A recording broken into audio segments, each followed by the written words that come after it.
کی شان شوکتوں سے الگ، دوسری سب نبوتوں سے الگ۔ السلام علیکم ورحمۃ اللہ وبرکاتہ۔ ان الحمد للہ نحمده ونصلي على رسوله الكريم۔ اعوذ باللہ من الشیطان الرجیم، بسم اللہ الرحمن الرحیم۔ قل هو اللہ احد اللہ الصمد لم یلد ولم یولد ولم یکن له کفوا احد۔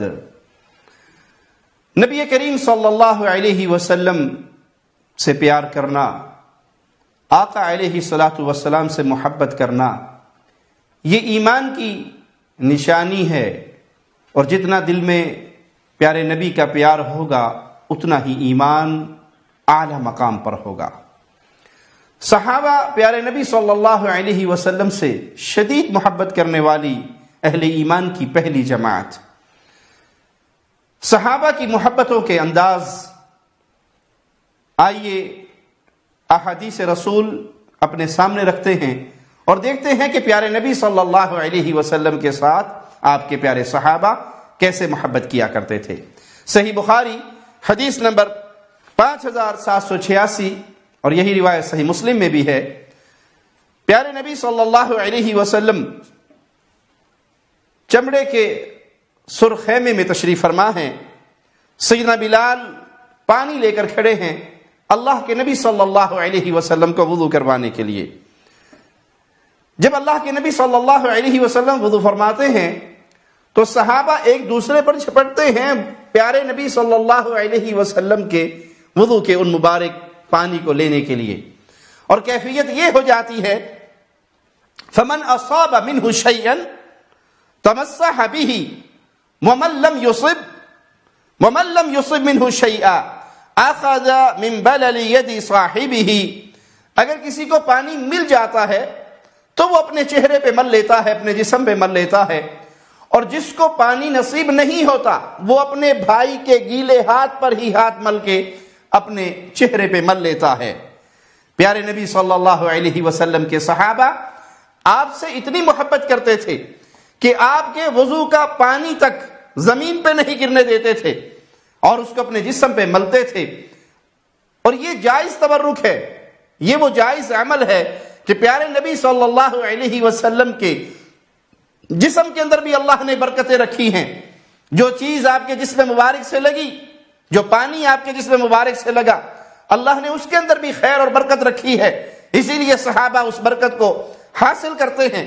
آئیے دوسری حدیث سنتے ہیں، یہ صحیح مسلم میں 2331 نمبر سیدنا انس بیان کرتے ہیں کہ نبی کریم صلی اللہ علیہ وسلم تشریف لائے ہمارے گھر، دوپہر کے وقت آپ نے آرام کیا، آپ کے چہرے انور پر پسینہ آ گیا، میری والدہ دوڑتی ہیں اور اس پسینے کو ایک ڈبیا میں بند کر لیتی ہیں، تو رسول کریم صلی اللہ علیہ وسلم کی آنکھ کھل جاتی ہے اور آپ فرماتے ہیں یا ام سلیم ما ھذا الذی، اے انس کی ماں تم نے یہ کیا کیا؟ تو وہ جواب میں کہتی ہیں اللہ کے نبی صلی اللہ علیہ وسلم یہ آپ کا مبارک پسینہ ہے، ہم اس کو اپنی خوشبو میں ڈالیں گے، یہ دنیا کی ہر خوشبو سے افضل خوشبو ہے۔ یہ محبت تھی پیارے نبی صلی اللہ علیہ وسلم کی صحابہ کے دلوں میں کہ وہ نبی کریم صلی اللہ علیہ وسلم کے مبارک پسینے کو بھی زمین پہ نہیں گرنے دیتے تھے اور اس کو اپنی ڈبیا میں ڈال لیتے، اور بیان فرماتے کہ دنیا کی کسی خوشبو میں وہ مہک نہیں جو محمد الرسول اللہ صلی اللہ علیہ وسلم کے مبارک پسینے میں ہے۔ صحیح مسلم ہی کی ایک اور روایت میں ہے کہ میری والدہ اندر آئیں، آپ کو پسینہ آیا ہوا تھا اور وہ بستر پہ چمڑے کے ایک ٹکڑے پر اکٹھا ہو گیا تھا، انہوں نے فوراً ہی کچھ قیمتی چیز رکھنے والی ایک ڈبیا اس کو کھولی اور اس تمام پسینے کو اس ڈبیا کے اندر ڈالنے لگی، شیشی کے اندر بند کر لیا۔ تو اللہ کے نبی صلی اللہ علیہ وسلم گھبرا کر اٹھے، فرمایا ما تصنعین یا ام سلیم، اے ام سلیم تم یہ کیا کر رہی ہو؟ تو وہ جواب میں کہنے لگی اے اللہ کے نبی صلی اللہ علیہ وسلم ہم اپنے بچوں کے لیے اس کی برکت کی آرزو رکھتے ہیں۔ آپ نے فرمایا اصبتی، تم نے اچھا کیا۔ فرمایا اللہ کے نبی صلی اللہ علیہ وسلم آپ کا جو یہ پسینہ ہے یہ ہمارے بچوں کے لیے خیر اور برکت ہے، ہم اپنے بچوں کی خیر اور برکت کے لیے اس کو سمیٹتے ہیں۔ تو آپ نے منع نہیں کیا بلکہ اس کے اس عمل کی تعریف کی۔ سیدنا عروہ بن مسعود ثقفی رضی اللہ تعالی عنہ بیان کرتے ہیں صلح حدیبیہ والی لمبی حدیث کے اندر وہ صحابہ کی کیفیت بیان کرتے ہیں، فواللہ ما تنخم رسول اللہ صلی اللہ علیہ وسلم نخامة الا وقعت فی کف رجل منہم۔ اے اللہ کے نبی صلی اللہ علیہ وسلم سے محبت کا دعویٰ کرنے والوں اور پیارے نبی صلی اللہ علیہ وسلم کے صحابہ پر طنز اور طعن اور تشریح کرنے والوں، یہ کیفیت تھی صحابہ کی پیارے نبی سے محبت کی کہ اللہ کے نبی صلی اللہ علیہ وسلم اگر اپنا تھوک پھینکتے ہیں، لعاب نکالتے ہیں تو وہ زمین پہ نہیں گرتا تھا بلکہ صحابہ اس کو اپنے ہاتھ پہ لے لیتے تھے، فَدَلَكَ بِهَا وَجْهَهُ وَجِلْدَهُ، اور جس کو وہ مل جاتا اس سے اپنے چہرے پر مل لیتے اور اپنے جسم پہ مل لیتے۔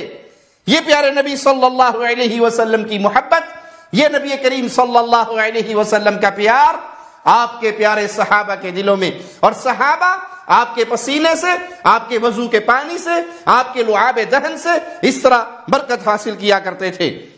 صحیح بخاری حدیث نمبر 190، وہ کہتے ہیں صحابی میری خالہ مجھے پیارے نبی صلی اللہ علیہ وسلم کی خدمت میں لے کر گئی اور کہ اللہ کے نبی صلی اللہ علیہ وسلم یہ میرا بھانجا ہے، یہ بیمار رہتا ہے۔ آپ صلی اللہ علیہ وسلم نے میرے سر پہ ہاتھ پھیرا، میرے لیے برکت کی دعا کی، پھر آپ نے وضو کیا، اس میں جو پانی بچا ہوا تھا وہ پانی میں نے پیا، پھر میں آپ کے پیچھے کھڑا ہو گیا، آپ کے دو کندھوں کے درمیان مہر نبوت کو بھی دیکھا۔ آپ صلی اللہ علیہ وسلم نے وضو کیا اور جو پانی وضو کا بچ گیا اس کو صحابہ نے پی لیا۔ یہ محبت تھی، یہ پیار تھا اور یہ انداز تھا برکت لینے کا، اور یہ جائز تبرک ہے جس کو تمام اہل ایمان تسلیم کرتے ہیں کہ رسول اللہ صلی اللہ علیہ وسلم کے پانی میں، آپ کے چھوڑے ہوئے پانی میں برکت ہے، آپ کے بالوں میں برکت ہے، آپ کے پسینے میں برکت ہے، آپ کے لعاب دہن میں برکت ہے۔ اور پیارے نبی صلی اللہ علیہ وسلم کے پیارے صحابہ ان تمام چیزوں کو لیتے، اپنے چہرے پہ مل لیتے، اور اس سے محبت کا اظہار بھی ہوتا ہے اور برکت کے جائز طریقے بھی انسان کو حاصل ہوتے ہیں۔ سیدنا انس بیان کرتے ہیں کہ رسول اللہ صلی اللہ علیہ وسلم جب صبح کی نماز سے فارغ ہوتے تو مدینے کے خادم اور غلام اپنے برتن لے کر آتے، پانی کے برتن لے کر آتے، اللہ کے نبی صلی اللہ علیہ وسلم اپنا دست مبارک ان پانی کے برتنوں میں ڈال دیتے۔ یہ روایت بھی صحیح مسلم میں 2324 نمبر۔ فرماتے ہیں کہ بسا اوقات پانی بہت ٹھنڈا ہوتا، سردی کے ایام ہوتے، تب بھی رسول اللہ صلی اللہ علیہ وسلم اپنا دست مبارک ان پانی کے برتنوں میں ڈبو دیتے۔ تو صحابہ اس طرح اللہ کے نبی صلی اللہ علیہ وسلم کی ذات سے برکت لیا کرتے۔ لیکن یہاں پہ ایک بات یاد رکھیے، یہ وہ ماجرا تھا جو خاص رسول اللہ صلی اللہ علیہ وسلم کے ساتھ تھا۔ صحابہ نے یہ عمل پیارے نبی کے ساتھ کیا، پیارے نبی صلی اللہ علیہ وسلم کی ان چیزوں سے برکتیں لی۔ پیارے نبی صلی اللہ علیہ وسلم کے بعد امت کی افضل ترین ہستی ابو بکر صدیق رضی اللہ عنہ وارضا، عمر رضی اللہ عنہ وارضا، عثمان رضی اللہ عنہ وارضا، علی رضی اللہ عنہ وارضا۔ اتفاقی طور پر پوری امت مسلمہ اکٹھی ہے اس بات پر کہ پیارے نبی صلی اللہ علیہ وسلم کے بعد یہ چار ہستیاں اسی ترتیب کے ساتھ امت کی افضل ترین ہستیاں ہیں۔ لیکن چھان ماریے احادیث کو، پڑھ لیجئے روایات کو، آپ کو کہیں نہیں ملے گا کہ کسی صحابی نے ابو بکر صدیق کے وضو کا پانی لیا ہو، یا ان کا لعاب دہن اپنے ہاتھ پہ لے کر چہرے پہ ملا ہو، یا عمر کا، یا عثمان کا، یا سیدنا علی کا رضوان اللہ علیہ مجمعین۔ وہ ماجرا جو رسول اللہ صلی اللہ علیہ وسلم کے ساتھ صحابہ کرتے تھے وہ خلفائے راشدین کے ساتھ نہیں ہوا۔ ایسی تبرک لینے کی کوئی کیفیت، کوئی صورت کسی صحیح حدیث سے ہمیں ان خلفائے راشدین سے نہیں ملتی کہ کسی صحابی نے ان کے ساتھ وہ سلوک کیا ہو۔ آج کیفیت آج کے دور کی یہ ہے کہ لوگ اپنے بنائے ہوئے تراشے ہوئے پیروں فقیروں کے ساتھ وہ سلوک کرتے ہیں۔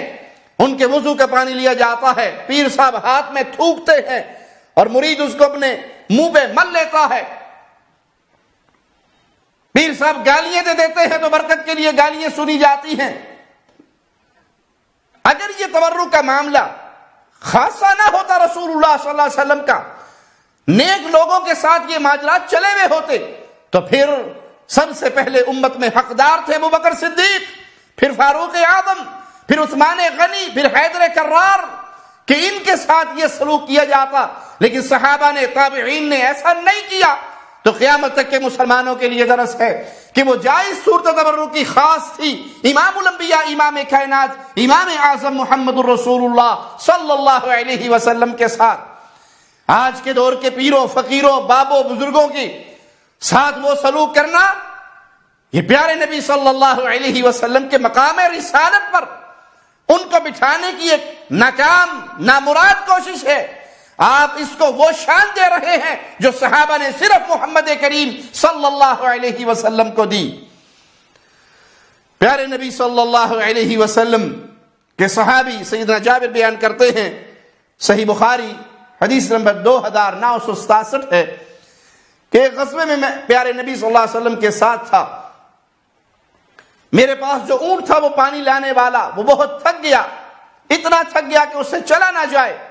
تو اللہ کے نبی صلی اللہ علیہ وسلم نے مجھ سے پوچھا، مالی بعیرک، تیرے اس اونٹ کے ساتھ کیا معاملہ ہے؟ میں نے عرض کی، اللہ کے نبی صلی اللہ علیہ وسلم یہ تھک گیا ہے، یہ چلنے سے قاصر ہو گیا ہے۔ آپ آئے، اس کے پیچھے کھڑے ہوئے، اسے چلایا اور اس کے لیے برکت کی دعا دی، پھر وہ سب اونٹوں سے آگے نکل جایا کرتا تھا۔ آپ صلی اللہ علیہ وسلم نے پھر پوچھا، کیف ترا بعیرک، اب تو اپنے اونٹ کو کیسے دیکھتا ہے؟ تو انہوں نے کہا، اللہ کے نبی صلی اللہ علیہ وسلم بہت بہتر ہے، آپ کی برکت سے وہ اب سب سے آگے نکل جاتا ہے، آپ کی برکت کا اسے حصہ ملا ہے، آپ کی دعا کی برکت کا اسے حصہ ملا ہے، اور اب وہ بہتر ہے۔